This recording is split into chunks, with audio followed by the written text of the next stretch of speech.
Terry Deacon talks about the co-evolution of language in the brain, and it's sort of, he says, people have tried to explain. I mean, if you say the brain, as far as science is concerned, is the most complex object known in the known universe.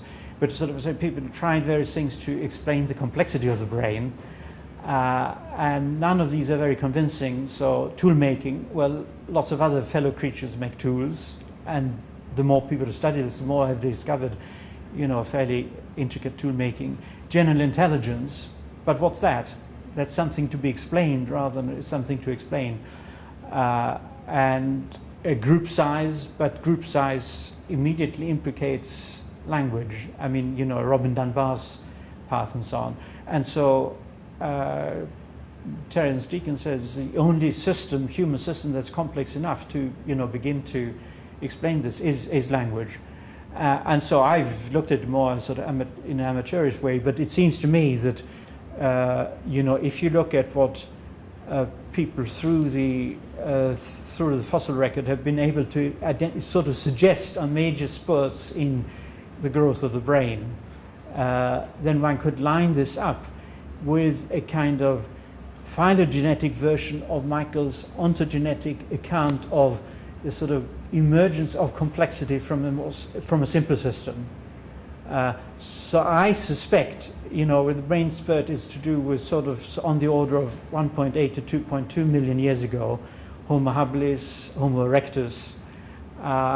That's probably the sort of transition from something that is like proto-language to something that, in terms of Michael's and Claire Painter's and other study of language development, is like a transition.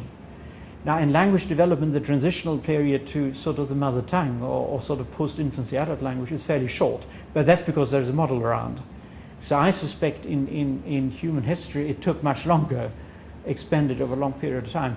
Then a sort of second major spurt in this sort of growth in the brain would be the emergence from archaic Homo sapiens to sort of modern Homo sapiens, so Homo sapiens sapiens, anatomically modern humans on the order of 150 to 100,000 years ago.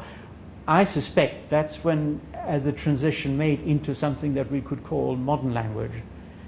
So when our colleagues talk about AMHs, anatomically modern humans, I think there are also LMHs, linguistically modern humans, which is a package deal, or semiotically modern humans. And other parts of the body that were co-opted, for language, like the vocal tract and so on. Again, the fossil record suggests that they were in place by then. And if you have this sort of sense of a sort of gradual increase in complexity with a sort of dialogue between language and the brain, but also dialogue between human, cultural society, tasks and so on language would put to, and what the sort of growing power of language, then I think this makes sense. And it makes much more sense than a dramatic kind of mutation that would suddenly introduce, syntax or whatever. So I think that's a plausible model to play with.